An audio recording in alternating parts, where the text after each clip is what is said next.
Good morning, everybody. My name is Ryu, and I'm going to discuss a certain southern tradition called Sat Thai, or Sat Dön Sip, as I'll call it, since it's easier on me. So, if you're a southerner, you may have heard about this tradition. This tradition is near and dear to me since I'm a southerner. So, I'll explain the main aspects of it and a certain type of ghost called Pret. So, without further ado, let's go. So, what is Sat Dön Sip? Sat Dön Sip is a tradition in southern Thailand where you tribute your good karma to your dead ancestor, whether they're in the underworld, whether they're in hell, in heaven, or they have ascended already. It is mostly about our ancestors that are in the underworld that are suffering, so we make their suffering less. And also we tribute to lost spirits that don't have relative, or their relatives don't care. Anyways, there are going to be snacks that we use as symbolic values to tribute to the dead. So without further ado, I will explain what they are.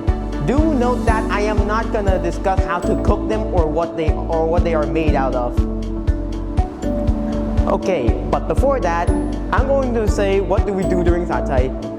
So we go to the temple, we pray, we meditate, we do our usual stuff, and we tribute our good karma to our dead ancestors. Now, moving on to the snacks. Oops. So, snacks and their symbolic value. During Sat Thai, which takes place in September, by the way, we make snacks and we tribute them to the dead. These have different meanings depending on what snacks you're using. So, oops, again. This is called Khanom Jok Hu. It is basically a donut, and it represents the money that the dead can take back and use in the underworld. This is Khanom La. It's basically just edible fabric, and it is used to represent the clothes of the dead, obviously. Next is Khanom Pong. You see this? It kind of looks like a raft, doesn't it? And it is a raft. It is used to represent the raft that the dead used to take from their underworld to our realm and back. Next is Khanom Ba.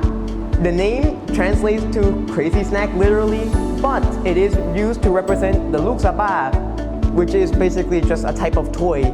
It's basically just a spinning top that you spin for fun. It is used to represent entertainment for the dead. And last is Khanom Khai Pla. It is used to represent jewelry so the dead can be fancy while they come here. Now that I've discussed the snacks, let's discuss the main attraction of this tradition, which is Pret. So, after we pray, after we meditate, and we tribute the food to the dead, we separate the food into two batches. We place one batch outside the temple for lost spirits and Pret Nok, and we place the other batch inside on a specific area for Pret Night and the spirits that live in the temple. And then after we listen to the monks pray and we pray ourselves, we go take that snack. So the snack is going to be placed on a high pedestal with preferably a pole or some sort of scaffolding that you can climb. These are usually oiled so that it will be more difficult to get the grips on it, so that people don't just go monkey and just grab whatever they want easily. We need some sort of challenge to get the snack. By the way, the word Ching in Thai means to usurp. Now that I've discussed what Sat Dön Sip is, I'm going to discuss a type of ghost called Pret, or hungry ghost in English. Pret are typically depicted as tall, lanky humanoids that are constantly starving, have giant hands that make picking up things very difficult, and have teeny tiny little mouths that make them cannot eat or drink anything.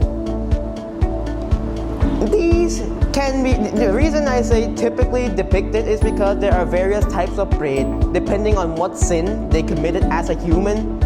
If I remember correctly, there is one type of braid that is very fat and it eats its minions because they bribe people of higher power in their lives. So during Sathai, we not only tribute our good karma to our ancestors, we also tribute to these so that they will suffer less in these form. We basically feed them. So that concludes my presentation. Thank you for your time. ขอบคุณครับ Alright, thank you. It was nice. I like that it was another ghost story, but it was different. It didn't overlap. You presented it well. I like your presentation. You're passionate about it. It was well done. So congratulations. Thank you.